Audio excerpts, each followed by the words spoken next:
El culto a la muerte. En México muchos le rinden culto a la muerte porque le temen. Tienen miedo a la muerte por no conocer al Dios verdadero. Pero Jesús vino a librarnos del temor a la muerte. Dice la Biblia de Jesús: así como los hijos de una familia son de la misma carne y sangre, así también Jesús fue de carne y sangre humanas, para derrotar con su muerte al que tenía poder para matar, es decir, al diablo. De esta manera ha librado a todos los que por miedo a la muerte viven como esclavos durante toda la vida. Hebreos capítulo 2, versículo 14 y 15. Satanás está detrás del culto a la muerte y somete como esclavos a todos los que tienen miedo a la muerte, engañándolos y empujándolos a hacer lo que no deben. Sin embargo, Jesucristo nos ha dado a conocer al Dios verdadero, que tiene poder para resucitar a los muertos. Jesús dice: yo soy la resurrección y la vida. El que cree en mí, aunque muera, vivirá. Y todo el que todavía está vivo y cree en mí, no morirá jamás. ¿Crees esto? Juan capítulo 11, versículo 25 y 26. Creer en las palabras de Jesús es fundamental para echar fuera de nosotros todo temor a la muerte y dejar de servir como esclavos a Satanás. Jesús dijo: el Padre me ama porque yo doy mi vida para rescatar a muchos, para volverla a recibir, esa vida que viene de Dios. Nadie me quita la vida, sino que yo la doy por mi propia voluntad. Tengo el derecho de darla y de volver a recibirla. Esto es lo que me ordenó el Padre. Juan capítulo 10, versículo 17. Y Jesús murió y resucitó para demostrarnos esta verdad. Porque mayor es no el que puede quitar la vida en este mundo, sino el que puede resucitar a los muertos. Y solo el Dios verdadero puede resucitar a los muertos. Jesús dice: a ustedes, amigos míos, les digo que no deben tener miedo de los que matan el cuerpo, pero después no pueden hacer más. Yo les voy a decir a quién deben tenerle miedo. Ténganle miedo al que, después de quitar la vida, tiene autoridad, es decir, tiene poder para echar en el infierno. Y solo el Dios verdadero tiene este poder. Sí, ténganle miedo a Él para ponerse al servicio del Dios verdadero. ¿No se venden 5 pajarillos por 2 moneditas? Sin embargo, Dios no se olvida de ninguno de ellos. En cuanto a ustedes mismos, hasta los cabellos de la cabeza Él los tiene contados uno por uno. Así que no tengan miedo. Ustedes valen más que muchos pajarillos. Les digo que si alguien se declara a mi favor delante de los hombres, también el Hijo del Hombre, que es Cristo, se declarará a favor de él delante de los ángeles de Dios. Pero el que me niegue delante de los hombres, será negado delante de los ángeles de Dios. Lucas capítulo 12, del versículo 4 al 9. Y aquí es donde tenemos que decidir a quién debemos de servir: ¿al Dios verdadero o a Satanás? Jesús nos dice: el que ama su vida en este mundo malvado y perverso, la perderá. Pero el que desprecia su vida en este mundo, la conservará para la vida eterna. Si alguien quiere servirme, que me siga. Y donde yo esté, ahí estará también el que me sirva. Si alguno me sirve, mi Padre lo honrará. Juan capítulo 12, versículo 25 y 26. Pero nadie puede servir al mismo tiempo al Dios verdadero y a Satanás, porque haremos enojar a Dios. Esto lo sabe Satanás, y como es astuto, introduce el culto a la muerte de una manera discreta y aparentemente inofensiva. En México se realizan festividades el 1 y 2 de noviembre, llamados Días de Muertos. Estas festividades parecen no tener nada de malo. Parecen divertidas y muy agradables para pasarla bien. Pero no te dejes engañar. Están trabajando brujos y demonios secretamente, que deliberadamente sirven a Satanás. Y la gente ignorante se deja arrastrar por ellos para ofender a Dios. Los padres disfrazan a sus hijos de brujos y demonios, así como de todo ser repugnante y aborrecible.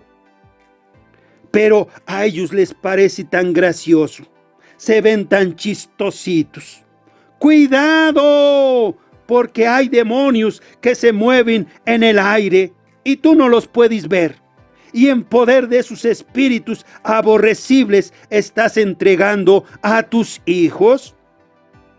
La Biblia nos aclara diciendo: porque no estamos luchando contra poderes humanos, sino contra malignas fuerzas espirituales del cielo, las cuales tienen mando y autoridad y dominio sobre el mundo de tinieblas que nos rodea. Efesios capítulo 6, versículo 12.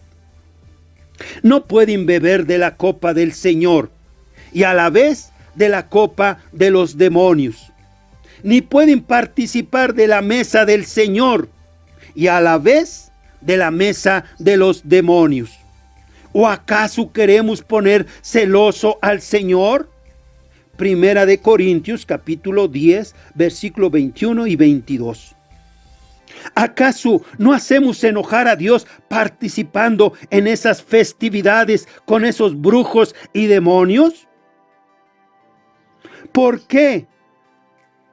¿Qué tiene en común la justicia y la injusticia? ¿O cómo puede la luz ser compañera de la oscuridad? No puede haber armonía entre Cristo y Belial. Segunda de Corintios capítulo 6, versículo 14 y 15. ¿Y por qué después de esas festividades con esos brujos y demonios, esos niños enferman? ¿Por qué se vuelven rebeldes? ¿Por qué se van a las drogas y a la delincuencia? ¿Por qué se quitan la vida? ¿Por qué se vuelven contra Dios y ya no quieren saber nada de Dios? ¿Todavía no lo entiendes? ¿Necesitas más claridad?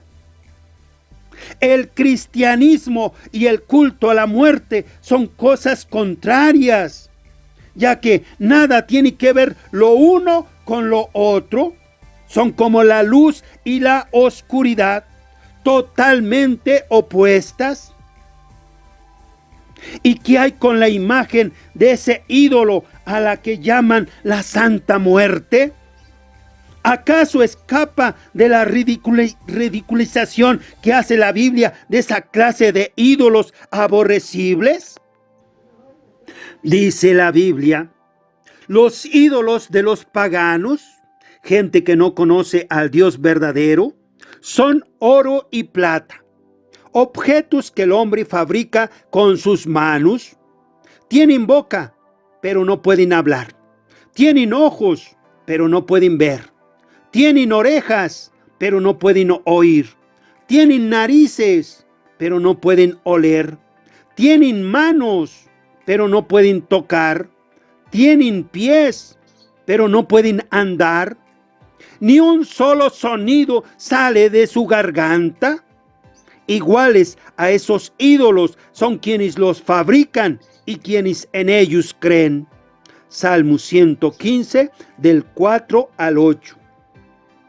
Por eso, el culto que le rinden a ese horrible ídolo no sirve de nada. Y los que confían en ese ídolo aborrecible van a quedar en ridículo y avergonzados. Aunque ahora se presente esta clase de gente muy soberbia y muy orgullosa. Dice la Biblia, escuchen pues la palabra del Señor, hombres insolentes que gobiernan a este pueblo de Jerusalén, donde vive el pueblo de Dios. Y en México vive gente que son del pueblo de Dios, a la cual quieren engañar. Ustedes dicen, hemos hecho un pacto con la muerte, un contrato con el reino de los muertos, para que cuando venga la terrible calamidad no nos alcance. Hemos buscado refugio en las mentiras y protección en el engaño. Por eso el Señor dice, voy a poner en Sión, en el monte de Dios, que es el pueblo de Dios, una piedra que es Jesucristo, una piedra escogida y muy valiosa, que será la piedra principal y servirá de fundamento.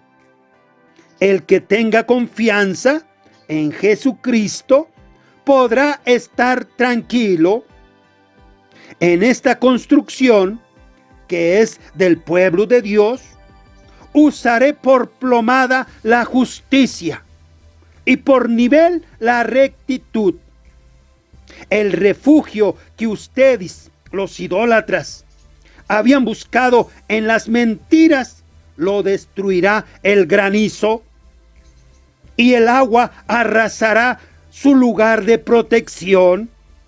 Su pacto con la muerte será anulado, y su contrato con el reino de los muertos quedará sin valor. Vendrá la terrible calamidad, y a ustedes los aplastará. Cada vez que venga, los arrastrará. Vendrá de mañana tras mañana, de día y de noche. El solo oír la noticia los hará temblar. Isaías capítulo 28, del 14 al 19. Apártense pues de esa gente idólatra que andan cargando con su ídolo y lo llaman la Santa Muerte, antes que los alcance la desgracia. Dice la Biblia, el honrar al Señor, al Dios único y verdadero, es fuente de vida, que libra de los lazos de la muerte. Proverbios 14, 27. La Biblia también nos revela el terrible final de este ídolo aborrecible. Dice Juan que vio en visión esto. Vi un gran trono blanco y al que estaba sentado en él, el Dios único y verdadero. Delante de su presencia desaparecieron completamente la tierra y el cielo, y no se les volvió a ver por ninguna parte. Y vi a los muertos, grandes y pequeños, de pie delante del trono. Y fueron abiertos los libros. Y también otro libro, que es el libro de la vida. Los muertos fueron juzgados de acuerdo con sus hechos y con lo que estaba escrito en aquellos libros. El mar entregó sus muertos, y el reino de la muerte entregó los muertos que había en él. Y todos fueron juzgados, cada uno conforme a lo que había hecho. Luego, el reino de la muerte fue arrojado al lago de fuego. Este lago de fuego es la muerte segunda. Y allí fueron arrojados los que no tenían su nombre escrito en el libro de la vida. Apocalipsis capítulo 20, del versículo 11 al 15. El final de la muerte es el lago de fuego, así como el de toda esa gente que confían en ese abominable ídolo que engaña a la gente. Por eso dice Dios en la Biblia: de la mano del Seol los redimiré, los libraré de la muerte. Oh muerte, yo seré tu muerte y seré tu destrucción. Oseas capítulo 13, versículo 14. Y el último enemigo que será derrotado es la muerte. Primera de Corintios capítulo 15, versículo 26. Para los que creen en Jesucristo, tenemos la más grande promesa de parte de Dios. Dice la Biblia que en un momento, en un abrir y cerrar de ojos, cuando suene el último toque de trompeta, porque sonará la trompeta, y los muertos, los que hayan muerto creyendo en Jesucristo, serán resucitados para no volver a morir. Y nosotros, los cristianos, seremos transformados, pues nuestra naturaleza corruptible, este cuerpo que tenemos en la actualidad, se revestirá de lo incorruptible, y nuestro cuerpo mortal se revestirá de inmortalidad. Y cuando nuestra naturaleza corruptible se haya vestido de lo incorruptible, y cuando nuestro cuerpo mortal se haya revestido de inmortalidad, se cumplirá lo que dice la Escritura, la Biblia: la muerte ha sido devorada por la victoria. ¿Dónde está, oh muerte, tu victoria? ¿Dónde está, oh muerte, tu aguijón? El aguijón, el arma de la muerte, es el pecado. Y el pecado ejerce su poder por la ley que está escrita en la Biblia, pero que ningún ser humano ha podido obedecer completamente, excepto Cristo, que la obedeció completamente por nosotros. Pero gracias a Dios que nos da la victoria por medio de nuestro Señor Jesucristo. Por lo tanto, mis queridos hermanos, sigan firmes y constantes, trabajando siempre más y más en la obra del Señor. Porque ustedes saben que no es en vano el trabajo que hacen en unión con el Señor Jesucristo. Primera de Corintios capítulo 15, del 52 al 58. Hermano, si tenemos tal promesa de parte de Dios, ¿por qué tenemos que estar dudando a quién servir? ¿A Dios o a la muerte? Apártense de una vez y no se involucren con esas actividades de esa gente idólatra que dan culto a la muerte.